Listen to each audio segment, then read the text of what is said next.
नमस्कार दोस्तों, अपनी समझ 91 चैनल में आप सभी का हार्दिक स्वागत है। मैं बाल गोविंद। इंसान जिस तरफ भी जाता है, गली मोहल्ले, गांव, शहर, किसी भी जगह पर आप देख सकते हैं कि अक्सर राजनीति की चर्चा शुरू हो जाती है। व्यक्ति ने दुकानदार से चाय मांगा और जैसे ही चाय की पहली घूंट ली, बगल में बैठा व्यक्ति राजनीति की चर्चा शुरू कर देता है। दोस्तों, राजनीति क्या है? जब हम इंटर के बाद ग्रेजुएशन करने लगते हैं तो राजनीति एक विषय है जो हमें विश्वविद्यालयों में प्रोफेसरों के द्वारा पढ़ाया जाता है।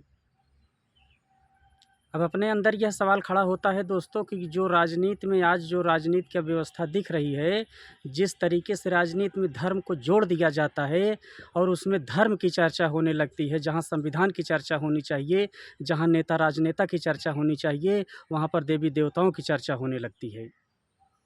क्या यही पढ़ाया जाता है विश्वविद्यालयों में?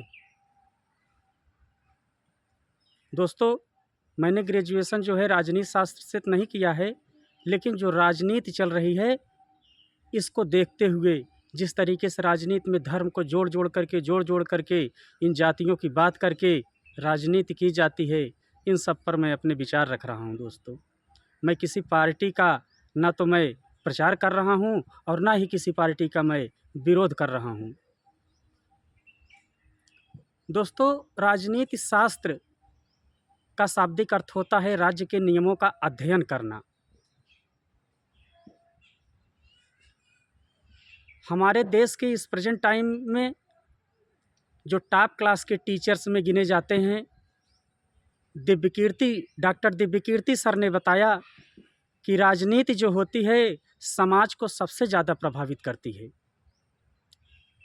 मैंने कई लोगों का वीडियोस देखा और अन्य किताबों से या जैसे भी जो भी जानकारी हासिल कर पाया मैं वो आप लोगों के सामने रख रहा हूं। दोस्तों, तो डॉक्टर दिव्यकीर्ति सर ने बताया कि राजनीति जो होती है समाज को सबसे ज़्यादा प्रभावित करने वाली इकाई होती है।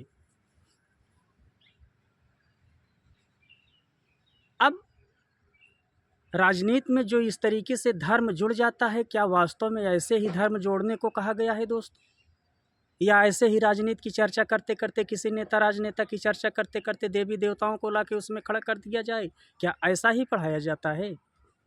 जो भी राजनीति के जानकार हों, अगर वो उनके सामने यह वीडियो आया है, अगर वो हमारी बात को सुन रहे हैं, हमें देख रहे हैं वीडियो में, तो वो कमेंट से हमें जो भी सलाह हो हमें अवश्य दें। मैं उनके सलाह का स्वागत करता हूं। और आप लोगों को भी किसी प्रकार का कोई प्रश्न हो तो आप भी प्रश्न रखिए। जो कुछ भी मैंने इस वीडियो में कहा है उन सारे प्रश्नों का उत्तर आपके मैं देने की कोशिश ज़रूर करूंगा। दोस्तों, महात्मा गांधी ने कहा है कि धर्म विहीन राजनीति मृतदेह के समान है। लेकिन जहाँ तक मुझे जानकारी है, उन्होंने इस हिंदू मुस्लिम सिख ईसाई जो विविधताओं में बटे हुए हैं, जो अलग अलग धर्मों के रूप में दिखाई देते हैं, जो मान्यता बना बैठे हैं अपनी कि हम फला धर्म के हैं, हम फला जात के हैं, इन सारे धर्मों की चर्चा उसमें नहीं करने को कहा गया है महात्मा गांधी जी के द्वारा। जैसे सूर्य का धर्म है प्रकाश देना, गर्मी प्रदान करना बिना किसी भेदभाव के। चंद्रमा का धर्म है शीत चांदनी प्रदान करना बिना किसी भेदभाव के। इसी तरीके से नेता और राजनेता का भी अपना धर्म होता है। दोस्तों, आज विभिन्न प्रकार की पार्टियां हैं और नई नई पार्टियों का गठन भी हो रहा है। हर पार्टी में हर धर्म और हर समुदाय के लोग रहते हैं, लेकिन हर पार्टी में एक शीर्ष नेता होता है जो उस पार्टी का संचालन कर रहा होता है, जो उस पार्टी को चला रहा होता है। और जो उसके नीचे होते हैं, जैसे विधायक हुए, मंत्री हुए, जिला पंचायत सदस्य हुए या अन्य नेता हुए, ये लोग टिकट लेकर के चुनाव लड़ते हैं। ये भी अलग अलग जातियों अलग अलग धर्मों के होते हैं। ये ज़रूरी नहीं कि जो शीर्ष पर नेता है उसी जाति के सांसद विधायक मंत्री भी हों, क्योंकि सभी पार्टियां सभी धर्मों और सभी समुदायों को टिकट देती हैं और सभी को सांसद विधायक बनाती हैं।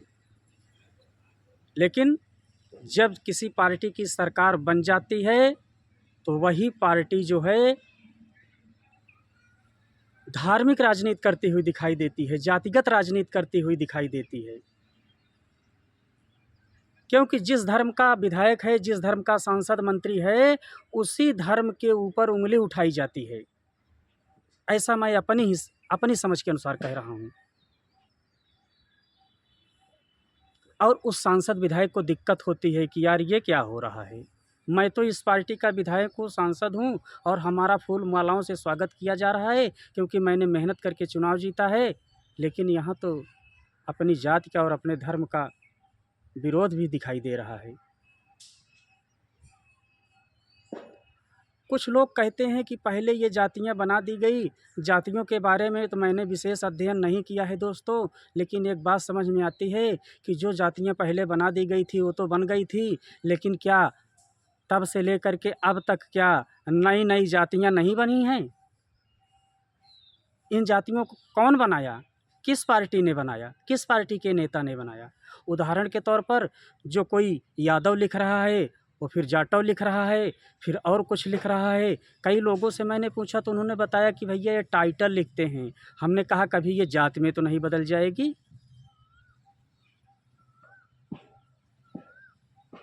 क्या जातियों को जातियों में नहीं बांटा जा रहा है? पहले जो जातियां हुआ करती थी वो कुछ लिखा करती थी, उसके बाद आज उनको जो है कुछ लिखाया जा रहा है, फिर उसके बाद आगे चल कर के कुछ लिखाया जा रहा है।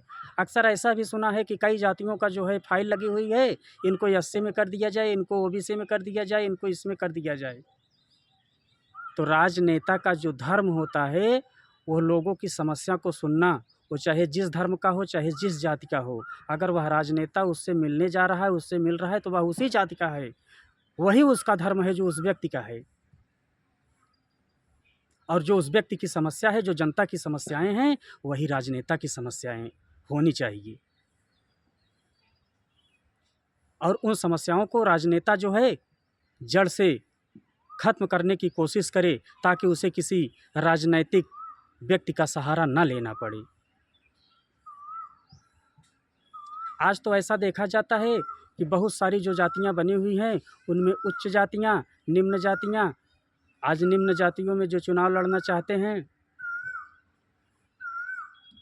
उनको चुनाव जितवा दिया जाता है और ख़ुद उनका जो है कार्य किया जाता है जितवा करके। ये मैं अपने हिसाब से बता रहा हूँ दोस्तों, बाकी आप लोग भी समझदार पढ़े लिखे लोग हैं, आप देख सकते हैं, जान सकते हैं, समझ सकते हैं। तो नेता का धर्म होता है कि लोगों की समस्याएं दूर करना और कोशिश करें कि परमानेंटली उनकी समस्याएं दूर हो जाएं, कोई टेम्परेरी नहीं, ताकि उसे किसी भी राजनीतिक का सहारा ना लेना पड़े। ये तो राजनीति की धर्म की बात रही दोस्तों। अब अक्सर देखा जाता है कि बहुत सारे राजनीतिक मीटिंग कराई जाती हैं। उस मीटिंग में जो भी भावी प्रत्याशी होते हैं आते हैं, अपनी बात को रखते हैं जनता के सामने, और जो जनता उनके सामने बैठी होती है उन बैठे लोगों में विभिन्न धर्म समुदाय के लोग होते हैं। उसमें हिंदू भी होता है, मुस्लिम भी होता है, यादव भी होता है, एससी भी होता है, ब्राह्मण भी, यानी हर जाति बिरादरी, हर धर्म के मानने वाले लोग उसमें होते हैं। लेकिन अक्सर होता क्या है दोस्तों, मीटिंग शुरू हुई, अपने अपने वक्तव्य सब लोग रखने लगे, कोई कुछ बोल रहा है, कोई कुछ बोल रहा है। अगर राजनीति की ही बात हो, राजनेता की ही बात हो, तब तो व्यक्ति समझ पाए, लेकिन थोड़ी देर संविधान की बात, तो थोड़ी देर धर्म ग्रंथों की बात होने लगती है, कुछ देर इधर देवी देवताओं की बात, तो कुछ देर जो है राजनेताओं की बात होने लगती है। तो इससे इंसान डिस्टर्ब हो जाता है। राजनीति उसकी समझ में नहीं आती है और ना ही धर्म की ही बात उसको समझ में आती है। तो मीटिंग स्टार्ट होती है, सब लोग अपने अपने हिसाब से बोलते रहते हैं और कोशिश करते रहते हैं कि किसी न किसी तरीके से पार्टी के बारे में, पार्टी की बहादुरी की जाए ताकि लोग मोटिवेट हों और वोट जो है हम ही को ही दें, किसी अन्य को नहीं। शुरू शुरू में तो संविधान से स्टार्ट हो जाता है, संविधान की चर्चा चलती रहती है और फिर धीरे धीरे होता क्या है कि थोड़ी देर बाद जो है संविधान के बाद फिर वेद चलने लगता है, वेद के बाद फिर जो है कुरान चलने लगता है, कुरान के बाद जो है जन्मसाखी चलने लगता है और आदि ग्रंथ चलने लगता है, बाइबिल चलने लगती है। लोगों का दिमाग डाइवर्ट हो जाता है कि अरे हमारे देवी देवता सांसदी लड़ने जा रहे हैं, हमारे देवी देवता, हमारे भगवान जिनको हम पूजते हैं वो प्रधानमंत्री बनने जा रहे हैं।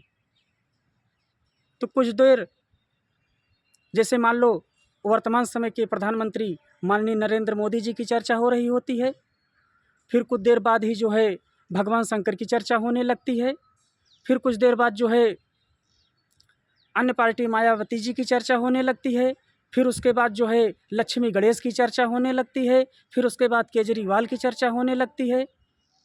तो व्यक्ति ना तो राजनीति समझ पाता है और ना ही धर्म को समझ पाता है, क्योंकि वहाँ तो धर्म समझने के लिए नहीं गया है, राजनीति समझने के लिए गया है।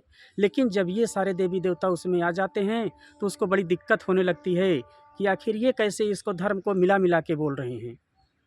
आपको धर्म की चर्चा करना हो तो धर्म की चर्चा अलग करो। कबीर की चर्चा, भगवान बुद्ध की चर्चा, हज़रत ईसा मसीह की चर्चा, हज़रत मोहम्मद साहब की चर्चा, भगवान श्री राम की चर्चा, माँ सीता, शंकर भगवान ब्रह्मा जी की चर्चा, इसकी चर्चा अलग किया जाए।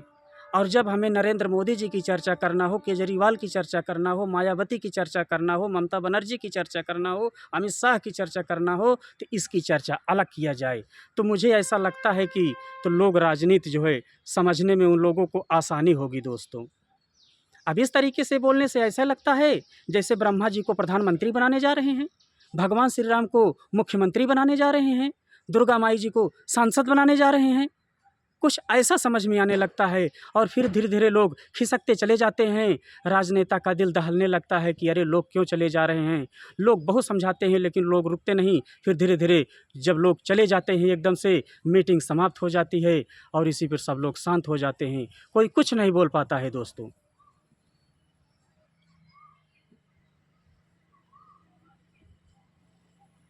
तो जो भी आपके सुझाव हों, मैं आपके सुझाव का स्वागत करता हूं दोस्तों, कि हमें सुझाव दें ताकि हमें भी अच्छे से जानकारी हो सके और उन नवयुवकों को भी सुझाव दें कि हाँ किस तरीके से हम धर्म को अलग से समझें और किस तरीके से राजनीति को अलग से समझें। हाँ, जिस धर्म का व्यक्ति है वो भगवान शंकर की जय बोल सकता है, जिस धर्म का है वो हज़रत मोहम्मद साहब की बात कर सकता है, कुरान की बात रख सकता है, लेकिन कुछ इस तरीके से नहीं जिस तरीके से रखा जाता है। वो अपने प्यार मोहब्बत के लिए जिस भी धर्म का है, भले ही वो लोग विविधताओं में बटे हुए हैं, वो धर्म की बात समझने, वो धार्मिक बात है, उसको अलग समझने वाली बात है, वो अलग जगह पर। लेकिन ये राजनीतिक मंच है, यहाँ पर केवल हम अपना भगवान के प्रति आभार व्यक्त कर सकते हैं, लेकिन इस तरीके से राजनीति में भगवान को ला करके कुछ इस तरीके से लोगों को दिमाग को डाइवर्ट ना किया जाए दोस्तों। और मैंने कई अखबारों में पढ़ा है, कई विद्वानों की लेखनी यही बताती है कि धर्म को राजनीति से अलग किया जाए। अब दोस्तों, जो विश्वविद्यालयों में राजनीति शास्त्र पढ़ाया जाता है उसमें ये सब पढ़ाया जाता है या नहीं पढ़ाया जाता है, इसके बारे में मुझे विशेष जानकारी नहीं है। तो आज का यही विचार रहा दोस्तों। यदि आप चैनल को पहली बार देख रहे हैं तो लाइक करें, शेयर करें, सब्सक्राइब करें, बेल आइकन को दबाएं। धन्यवाद। प्यार से कहना धन्य निरंकार जी।